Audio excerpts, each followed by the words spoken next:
So I know I haven't done videos for quite a bit on this project. I'm not a very good videographer. I like the way a lot of YouTube channels do high speed. They speed up their videos.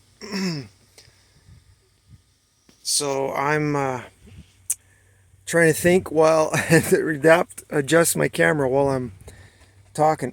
So I just want to give you guys a quick overview of how things are going. So I started out with the floor. That's 3/4 inch plywood. It's rough plywood. I bought the cheap stuff, but I picked through the pile and found the best one and put the best side up. It was a bit warped. So what I did is I popped a few screws in here and there to keep it down. That's the starting point. Underneath that is styrofoam, 2 layers of 3/4 inch styrofoam. Let's show you that quick. Down there you can see it.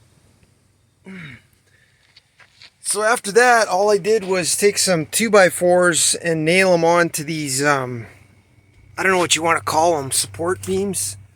Not support beams, but they're support, it's a support structure designed that the Dodge put in the van. See, they're all along that wall there. One there, one there, one there. So I just put a 2x4 and screwed them straight in to these supports. So once I got a couple supports to work off of, then I started framing things in. And it's just a matter of piecemealing it in there. I already showed you the building the top structure, how I did all that. And then from off of that, I built these 16 inches apart so I can put my insulation in there. And just cut the angles on them so they fit. I had to kind of cut in here a little bit. So you just cut the wood to fit and then you screw it in.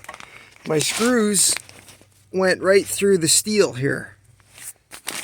You got to push hard and let it go for a while. The kind of screws I'm using are construction screws. They got a, what do you call that again? Torque bit head. And if you look on the end, it's a bit of a drill bit. So it's kind of self-tapping for metal even. And they work really good. It was a lot of adjustment, like this one here. I used to have it on the outside of this pillar, but then I saw to make things flush, I had to cut the wood in such a way, lengthwise and angle-wise, and get a couple screws in there. I had to pre-drill through this steel because it was really thick, and I anchored that. This one down here is anchored there, and then this guy here helps to anchor it too because I drilled in there and there. So I just put in this piece here, because I'm going to put this kind of siding down here, and I need something to nail it onto. I'll have to put something in there probably too. Maybe not, because I can get it onto here. The point is you got to have something to nail onto. In here, this was a lot of piecemealing, just pieces in there. And I just used my saws right beside me here. Cut them a little bit here, a little bit there. You can see it's not perfect. But what I got here is the plane for my boards when they come on. It's going to nail into this. And then across here, it will nail into there. And that the finished product will look good. I'll probably have to put another piece up here to nail on up in there. I'm not sure what I'm going to do as far as insulating the doors. Obviously, I'll just pack that stuff full of insulation. I'm going to put all my tools in the trailer, except for that what came with the van. Just to show you quick how to toenail a screw. Show you guys if you're not acquainted with that. It's kind of hard to do, but once you get the hang of it, it's not hard to do. So I'm not trying to psych you out of it. So let's say I want a toenail going up that way, like that way. First, what I do is I start the screw going straight in to get a hole created. My bit's not tight like it should be. That's why the screw's wobbling. But once you see the screw start in the wood,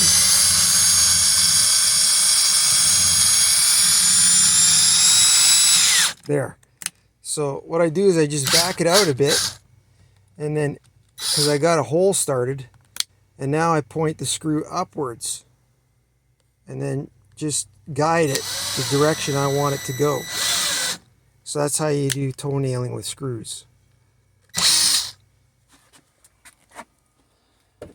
And then you just cut your wood to fit. That's what I like about wood. It's easy to work with. I've always worked with it. Metal's good to work with too. I think that's a valuable skill too. I just never got into welding.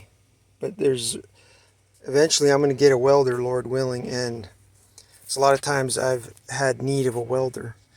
So in here, that's all I did. I just kind of piecemealed it all together. I put some backing in, something for my siding to nail onto.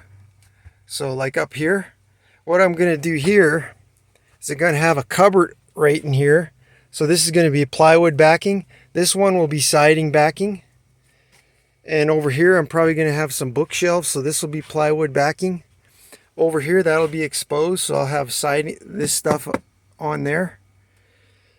And I'm going to have a cupboard right over here. This is going to be a countertop like that one. And the way I made that was I just laid some 2x4 right along all the edges here. You see how that edge is there?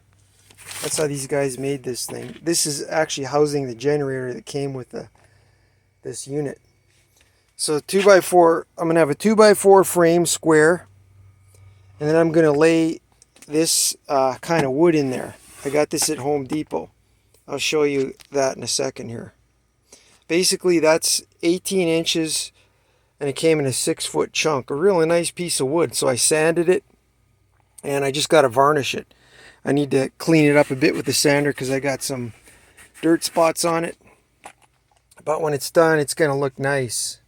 I'm really happy with how the ceiling looks. It looks beautiful to me. It makes it really cozy. It's kind of like you're going in a rich man's sauna. And then there's my solar system. I got that thing all working. I'm going to show you quick on, give you an update on that thing. It looks like these batteries made in China are going to have to go back to the manufacturer because they're not doing their job. I did some math calculations, and 190 amp hour battery times 2 is 380 amp hours.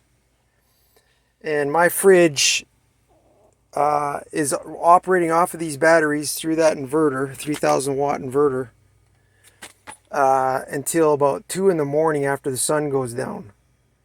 And according to the watts equals volts times current equation, those batteries should carry that 80 watt fridge for almost 2 days, a day and a half. And they're not doing it. So I got a number to talk to China. And the first guy I talked to, he couldn't hardly get a word out. Then I got a call from a Chinese lady from that number. She left a voice message, and she had a real thick, amusing Chinese accent. So we'll see what happens. It's likely those things are going back. The big wire on there, it's a good thing I'm an electrician, I can work with that stuff, is 4/0 copper. And those lugs are huge. So you just have to know how to work that. I could make a video on showing you how to do that too, guys. I had some problems with the inverter. It was tripping on a GFI. Sometimes it might have been overload. I'm not sure. Just getting used to their technology. I'm thinking the tripping was to do with humidity. It was 90% humidity the day it was tripping. So this MPPT charge controller, I had a 40 before, now I got a 60. This one, the max it can handle is 8 panels, which I got on top. 8 100-watt panels. I'll show you that quick too. So that they're all chugging out, and I'm happy with what I'm getting. Right now it's showing 526 watts that are going in, 37 amps are going into the batteries. The battery's fully charged at 13.6 volts. This thing here indicates a load. There's load terminals which you can use, but I'm not using them.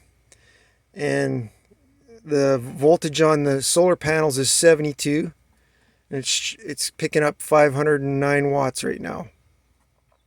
Anyways, because this thing's taking all 8 panels on it, it overheats.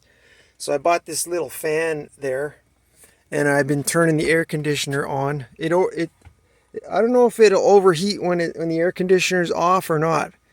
But on a hot day recently, this thing was showing an error code overheating. So that's bad for electronics, as you know, with your cell phone. So yesterday I had the air conditioner pointed on it as much as I could, and it was doing okay. It wasn't going into error, having a fault, but it was warm. So, all right, so let's go have a look at the solar panels. This is what I rigged up here. I took a 10-foot piece of 1-inch I was going to say channel lock, but that's electrician's channel, that stuff there with the holes in it, the stuff that's sticking straight out. And then I had a couple angle irons that came with the van, and I just screwed them together and made the back support so these guys can go up there. So I've got 8 up there, 3 on each side, and then 2 in the middle. The middle spot's empty for my Max Air vent. That thing is a really worthwhile thing. I really like the way I made it look too after I got the ceiling finished. So there you go. That's the 8 panels that are up there. So the way I hooked it up, they told me, was to put 4 panels in series. So there's 2 arrays of 4 panels in series, and I put those 2 arrays in parallel.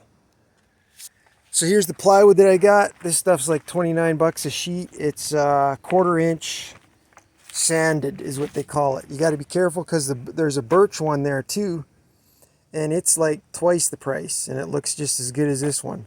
The reason I'm using this is because I plan on putting cupboards in on those spots, and it looks fairly decent, a finished kind of look. So I'll show you the stuff that I'm using instead of butcher block. It's this stuff here. It's only like what do you say? That looks like 3/4 inch thick. So it's really nice wood. That's what's going on my countertop. This one, I was thinking of using it to make a flip up bed. So I got 2 pieces of these are 4 foot, I think. This one's 6 foot, yeah. So this 6-footer is what I was going to use for the going on the this is going to be my work trailer. It takes a lot of time to get all this stuff done. Customers are knocking on my door. But that's the nice thing about a business, is that you can set your own hours. I don't want to leave customers unresponded to. Feel like it's kind of rude, but you only can do so much or you burn out.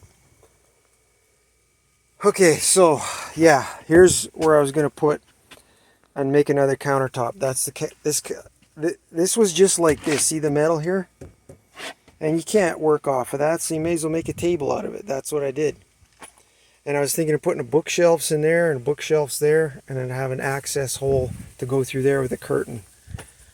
And there's Mom's attic, as U-Haul calls it.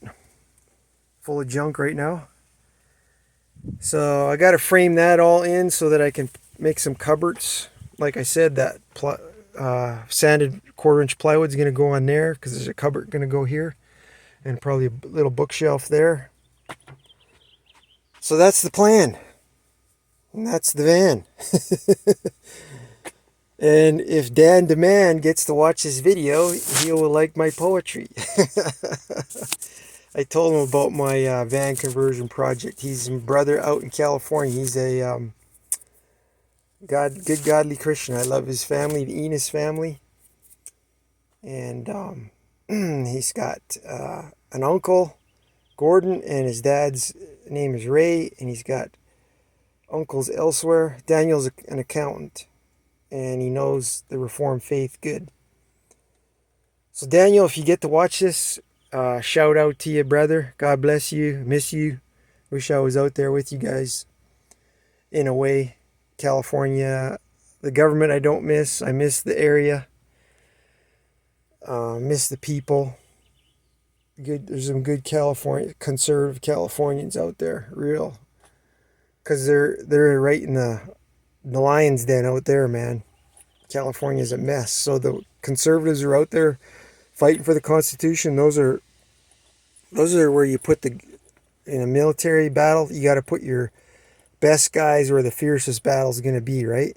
So the guys that are there, there's a lot of good things happening. Like I heard through Dr. Steve Turley about Northern California, I think it was Shasta County, where the militia figured out a way to put out the despot politicians. Way to go, guys. So, anyways, there's the update. I got a frame in behind the fridge now. Same kind of thing. I got to fill it in with wood. If you can look back there, I got a lot of work to do. I'm hoping this insulation is going to make a big difference on the impact of the air conditioner. When I didn't have insulation in, it didn't seem like a whole huge amount when it was 90 degrees out. So I'm sure it's going to be now, because the videos I've been watching, it makes a huge difference on sound effect and temperature. And I'm going to be replacing those batteries so that I can have air conditioning running. Because even the air conditioner, it's 4.6 amps. This guy takes an amp, the fridge. It's 80 watts. That's around 500 some watts. You just do the math. And if you got the right amount of batteries, it should keep going through the night. But these batteries are not doing it. If anybody wants help with your conversion, I have limited time, but I'm certainly willing to try and give some help to people that ask for it. So anyways, now I'm going to put some plywood on here. In order to do the siding on this part, I have to put some backing in here. You know, something like this to nail it to. Because I can nail it there. Like if I put a board here, I can nail it there. But over here, I can't nail it to anything. So I have to put something on here sticking out a bit so I can nail my board to it. Some other modifications I made I should tell you about. This is the bottom end air conditioner. It's a 5K BTU. And I noticed when I was driving, the water that builds up in these things would spill out in here. So I'm thinking of taking this grid off and figuring out building some kind of barrier in here. But I don't think I have to now, because I came up with another solution. And I don't know why the manufacturer didn't do this originally. But I just drilled a couple holes in the bottom there. And it drains right out now. So I don't have it running right now because it's not baking, and plus I got the van open. I need to work on it. So I'm confident that this rack I built is going to hold. I might have to upgrade the L channel over there. Us electricians call that strut, unistrut. Some guys have a name for it, another name called channel. But so I bought a 10-foot piece of that, cut it in half. So the 2 5-footers going along there, and I got them nailed in solid to some 2x4 cross braces, like the main cross supports for the roof. So that thing's solid in there. I got they're 3.5-inch screws going into the wood, and I got 3 of them in there. So that's plenty strong. And when I put them in, I made sure to use silicone on the spot before I drilled. I put a blob on the roof before I drilled it. Remember, I painted this whole thing. It's sealed that way. And then, so when I drilled it, I put caulking on the spot I'm going to put the screw in. And after the screw goes all the way in, I put a little dab on top of it so that it's sealed.